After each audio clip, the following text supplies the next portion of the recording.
Hello everyone and welcome to another trip report. I'm here in the Delta Lounge at LAX and today I'm flying Virgin Atlantic back to London in premium economy. So let's go check it out. My flight from London arrived into LA right on time and taxied to the gate where it waited to be turned around. While I waited for the plane to be prepared, I relaxed in the lounge and enjoyed the fantastic LA sunset. Virgin Atlantic used Terminal 2 at LAX International Airport. It's a lot smaller terminal than the Tom Bradley terminal, but this does mean there is a bit more space to move around, and it's also really handy when you're actually arriving into this terminal from London. Immigration is a lot quicker than Tom Bradley.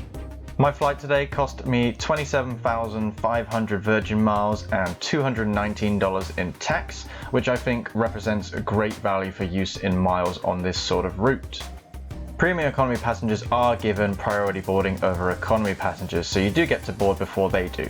Virgin's premium economy cabin has 35 seats laid out in a 2-3-2 configuration. Personally, I think row 21 or row 25 offer the best seats. Row 21, there's no one in front of you reclining into you, and on row 25, there's no one for you to recline back into or kicking your seat during the flight. Sparkling wine or orange juice or water is offered upon your arrival to your seat, and also you're handed your amenity kit, headphones, and blanket to use during the flight.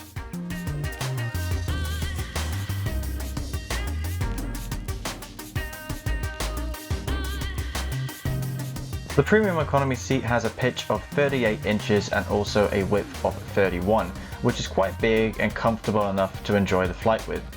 You also have a big seat back pocket, IFE remote, and quite a nice sized TV for watching movies and TV shows on.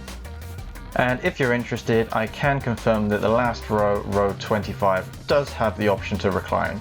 The recline is a tiny bit more reduced than the other seats, but still, it's plenty of recline to be comfortable during the flight. A paper or a magazine is offered to premium economy passengers before pushback, and each seat also has a footrest that you can use to aid in your comfort. I personally don't like using it, but it's handy for people who have short legs maybe. The safety video played as we taxied our way to the runway, and our flight time today would roll in at 10 hours and 1 minute, covering a distance of 5,468 miles. Virgin 24 Mike Heavy, LA Tower, running 24 left, line up and wait, traffic crossing. Line up and wait, Virgin 24 Mike. Virgin 24 Mike Heavy, RNAV to Delray, winds 230 at 7, running 24 left, clear for takeoff. 7 takeoff runway 24 left, Virgin 24 Mike.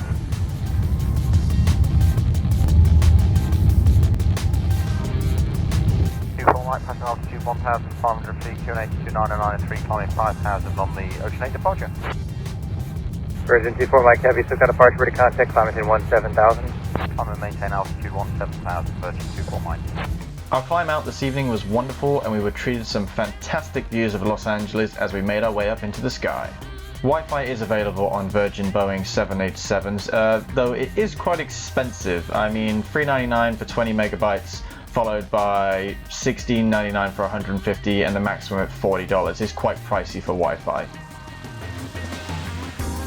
To kick things off with, I had some pretzels and red wine before dinner.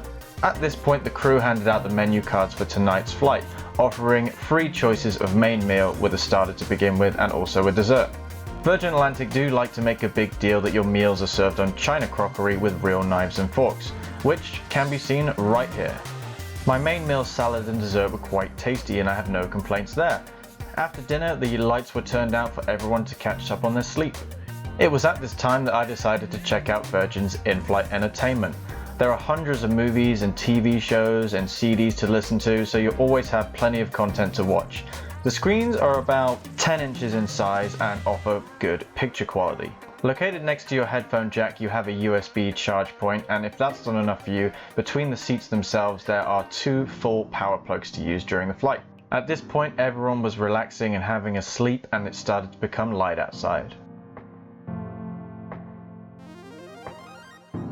If you find yourself going hungry during the flight, premium economy passengers have access to the Wonder Wall, which features some drinks and snacks to eat. Just outside of the UK and Ireland, the cabin crew turned on the lights and it was time for the breakfast service.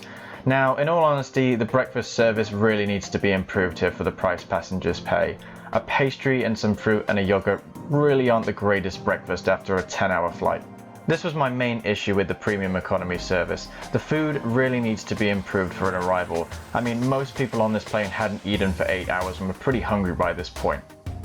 Overall, I think the premium economy product offered by Virgin Atlantic is very enjoyable. The seats are very comfortable and I was able to actually get a few hours sleep even though I was sitting in an upright chair.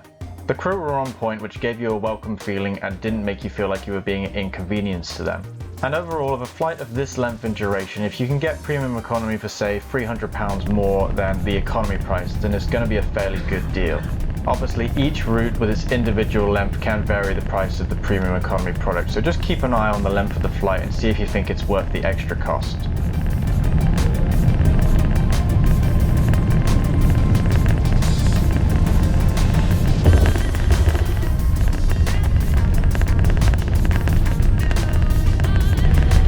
Ladies and gentlemen, welcome to London Heathrow Airport. The local time here is 3:10. So thanks very much for watching. I hope you enjoyed this review of Virgin Atlantic's Premium Economy. Please subscribe to my channel and hit the like button and leave a comment. I always love to hear from people who watch my videos.